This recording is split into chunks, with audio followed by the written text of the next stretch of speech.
ओशो के इन विचारों से मिलेगी जीवन को समझने की सही दिशा। किसी भी व्यक्ति को जीवन के अपने पड़ावों को समझने के लिए प्रेरणा की जरूरत होती है। शक्ति का संचार और दूसरों से अलग करने की जिद मनुष्य को सही दिशा दे सकती है, इसलिए ओशो ने जीवन को अलग रूप में ही परिभाषित किया है। उनका कहना है कि जिंदगी के हर लम्हे को आज़ादी से जिएं, क्योंकि जिंदगी आज है कल हो ना हो, बस यही सोचकर जिंदगी का हर पल पूरी आज़ादी के साथ जिएं। में ओशो के कुछ महत्वपूर्ण विचारों के बारे में जानेंगे जो जिंदगी को सही ढंग से जीने के उपदेश देते हैं। ओशो के विचार। जिंदगी को नए रंग रूप या कुछ अलग मायनों में परिभाषित करने वाले ओशो के विचार के बारे में नीचे बताया गया है। अगर आप सच देखना चाहते हैं तो न सहमति और न ही असहमति में राय रखो। ध्यान सबसे बड़ी कुंजी है। जिंदगी ठहराव और गति के बीच का संतुलन है। मूर्ख व्यक्ति ही दूसरों पर हंसते हैं, बुद्धिमान खुद पर हंसते हैं। दुख इस बात का संकेत है कि आप संघर्ष में हैं। कल कभी भी नहीं आता, हमेशा आज ही रहता है। रचनात्मकता अस्तित्व में सबसे बड़ा विद्रोह है। मनुष्य का हमेशा डर के जरिए ही शोषण किया जाता है। जहां डर खत्म हो जाता है वहां जीवन शुरू हो जाता है। एक आदमी जो 100% समझदार है तो वह मर चुका है। आप वही बन जाते हैं जो आप अपने बारे में सोचते रहते हैं। जिंदगी कोई मुसीबत नहीं है, बल्कि यह तो खूबसूरत तोहफा है। चुने नहीं, जीवन को स्वीकारें क्योंकि यह अपनी समग्रता में है। चिंता करने का मतलब है कि ईश्वर की व्यवस्था पर शक करना। वास्तविक रहें और एक बड़ा चमत्कार करने का प्रयास करें। खोजना है तो जिंदगी खोजो, मृत्यु तो वैसे ही एक दिन खोज लेगी। भीड़ उनको ही पसंद करती है जो उनके जैसे हैं, किसी अनूठे को नहीं। उत्सव मेरा धर्म है, प्रेम संदेश है और मौन मेरा सत्य है। भय हमेशा भविष्य के लिए होता है, भय कभी वर्तमान में नहीं होता। आनंदित जीवन और अस्तित्व ही आपका ध्यान रखेगा। अगर आप तुलना करना छोड़ दें तो निश्चित ही जिंदगी बहुत खूबसूरत है। वह इंसान जो अकेले रहकर भी खुश है, असल में वही इंसान कहलाने योग्य है। सच्ची प्रार्थना सिर्फ धन्यवाद देना है, बस एक साधारण सा धन्यवाद पर्याप्त है। आपकी हंसी ही आपको अमीर बनाती है और वो हंसी आनंद देने वाली होनी चाहिए। जीवन एक चक्रव्यूह है, जो निकल गया वो बादशाह बनेगा और जो फंस गया वो भिखारी।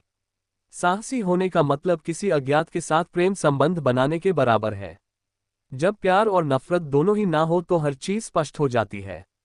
वो लोग जो कुछ भी बनने के लिए तैयार नहीं है, प्रेम कर सकते हैं। जब तक आदमी सृजन की कला नहीं जानता तब तक अस्तित्व का अंश नहीं बनता। लोग दुख से बचने के लिए सुख से बचते हैं और मृत्यु से बचने के लिए जिंदगी से बचते हैं। जब दिल में प्यार और नफरत दोनों ही ना हो तो हर चीज साफ और स्पष्ट हो जाती है। यदि आप सच्चाई को देखना चाहते हैं तो उसके लिए या उसके विरुद्ध कोई राय न रखें। पुरुष जितना प्रेम शब्दों में प्रकट करेगा, उससे कई गुना ज्यादा स्त्री मौन में प्रकट कर देगी। प्रेम तब खुश होता है जब वह कुछ दे पाता है, अहंकार तब खुश होता है जब वह कुछ ले पाता है। कोई आदमी चाहे लाखों चीजें जान ले, चाहे वह पूरे संसार को जान ले, मगर वह खुद को नहीं जानता है तो वह अज्ञानी है। दिल भूत और भविष्य के बारे में कुछ नहीं जानता है, ये केवल वर्तमान के बारे में ही जानता है, इसलिए दिल के लिए समय जैसा कुछ भी नहीं है। अधूरे ज्ञान के साथ कभी आगे न बढ़ें, ऐसा करने पर आपको लगेगा कि आप अज्ञानी हो और अंत तक अज्ञानी ही बने रहोगे। अतीत का अनावश्यक रूप से बोझ न लें। आपके द्वारा पढ़े गए अध्यायों को बंद करते जाएं। बार बार वापस जाने की जरूरत भी नहीं है। कभी किसी चीज से मत भागो, उसे पूरी ईमानदारी से करो। फिर एक बिंदु आएगा, शिखर, जहां और कुछ नहीं किया जा सकता। अज्ञानी बने रहना अच्छा है, कम से कम अज्ञान तो आपका होता है। ये प्रामाणिक है, यही सच और ईमानदारी है। अधिक से अधिक भोले, कम ज्ञानी और बच्चों की तरह बनो, क्योंकि जीवन को मजे के रूप में लीजिए, क्योंकि वास्तविकता में यही जीवन है। आपका पूरा विचार अपने बारे में दूसरे से लिया गया उधार है। यह उन लोगों से उधार लिया गया है जिन्हें अपने बारे में खुद पता नहीं है। एक ही पाप है इस दुनिया में, किसी दूसरे की स्वतंत्रता को छीनना। क्योंकि दूसरे को बदलना राजनीति है और खुद को बदलना धर्म है। जिंदगी एक ही बार मिलती है तो इसका पूरा आनंद क्यों न लें। निराशा से बाहर आएं और जिंदगी के हर एक पल को खुशी से व्यतीत करें। श्रद्धा मूल्यवान है, पत्थर पर है या परमात्मा पर, ये गौण है। पत्थर पर भी हो सकती है और तब पत्थर भी परमात्मा का काम देने लगता है। वे कहते हैं कूदने से पहले 2 बार सोचो, मैं कहता हूं पहले कूदो, फिर जितना चाहे उतना सोचो। मैं किसी से बेहतर करूं, क्या फर्क पड़ता है, मैं किसी का बेहतर करूं, बहुत फर्क पड़ता है। जीवन त्रासदी नहीं है, ये एक हास्य है। जिंदा रहने का मतलब है कि हास्य का बोध होना। सारी शिक्षा व्यर्थ है, सारे उपदेश व्यर्थ हैं अगर वे तुम्हें अपने भीतर डूबने की कला नहीं सिखाते। सवाल यह नहीं है कि कितना सीखा जा सकता है, बल्कि सवाल यह है कि कितना भुलाया जा सकता है। यदि आप खुद अपनी कंपनी का आनंद नहीं लेते हो तो और कोई उससे आनंदित कैसे हो सकता है? मनुष्य खुद ईश्वर तक नहीं पहुंचता है, बल्कि जब वह तैयार होता है तो ईश्वर खुद उसके पास आ जाते हैं। एक गंभीर व्यक्ति कभी मासूम नहीं हो सकता है और जो मासूम है वह कभी गंभीर नहीं हो सकता। परिणाम पाने के लिए आसानी से आगे बढ़ते रहो, भगवान के आदेश से ही सभी कार्य पूरे होते हैं। प्यार एक पक्षी है जिसे आज़ादी पसंद है और उसे बढ़ने के लिए पूरे आसमान की जरूरत होती है। मनुष्य अपनों और दूसरों के लिए कांटा बन सकता है और वह चाहे तो दूसरों और अपनों के लिए फूल भी बन सकता है। प्यार की सर्वश्रेष्ठ सीमा आज़ादी है। किसी भी रिश्ते के खत्म होने का प्रमुख कारण आज़ादी का नहीं होना है। यहाँ कोई भी आपके सपने को पूरा करने के लिए नहीं है। हर कोई यहाँ अपने भाग्य और हकीकत बनाने में लगा हुआ है। प्रेम की कोई भाषा नहीं होती है, प्रेम का फूल मौन में खिलता है। प्रेम संगीत है, प्रेम अंतर्नाद है और प्रेम ही अनाहद नाद है। खुद का सम्मान करो, खुद से प्यार करो, क्योंकि तुम्हारे जैसा कोई व्यक्ति कभी भी नहीं हुआ और फिर कभी नहीं होगा। लोग प्यार को अंधा कहते हैं क्योंकि वह जानते ही नहीं कि प्यार क्या है। मेरी नज़र में प्यार की ही आंखें हैं, बाकी सब अंधे हैं। स्वतंत्रता जीवन की सुगंध है। ये हवा की तरह है। आप इसे नहीं देख सकते हैं, लेकिन इसे महसूस कर सकते हैं। यदि आप किसी से प्यार करते हो तो उसे पूरा अपनाओ, सभी कमियों के साथ, क्योंकि कमियां भी इंसान का एक हिस्सा हैं। इस संसार में मित्रता शुद्धतम प्रेम है। मित्रता प्रेम का सर्वोच्च रूप है जहां कुछ भी मांगा नहीं जाता और कोई शर्त भी नहीं होती, बस दिया जाता है।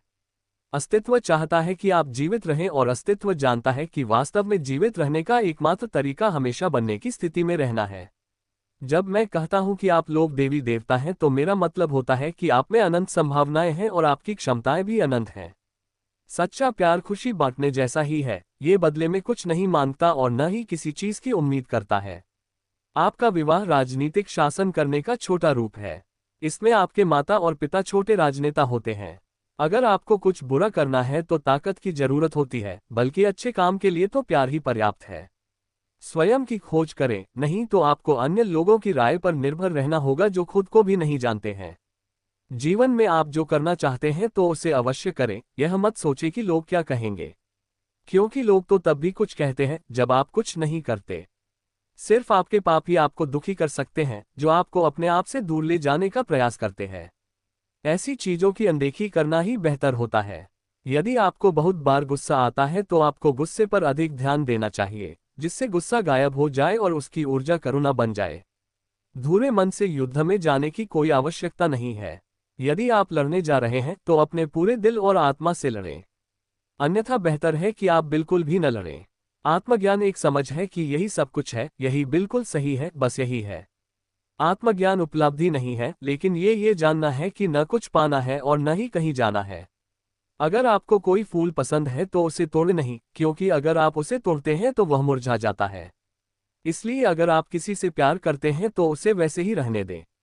असली सवाल यह है कि तुम अंदर से क्या हो। अगर तुम अंदर से गलत हो तो तुम जो भी करोगे उससे गलत ही होगा। अगर तुम अंदर से सही हो तो तुम जो भी करोगे वह सही ही होगा। सफाई देने में और स्पष्ट करने में अपना कीमती समय बर्बाद ना करें। लोग वही सुनते हैं जो सुनना चाहते हैं।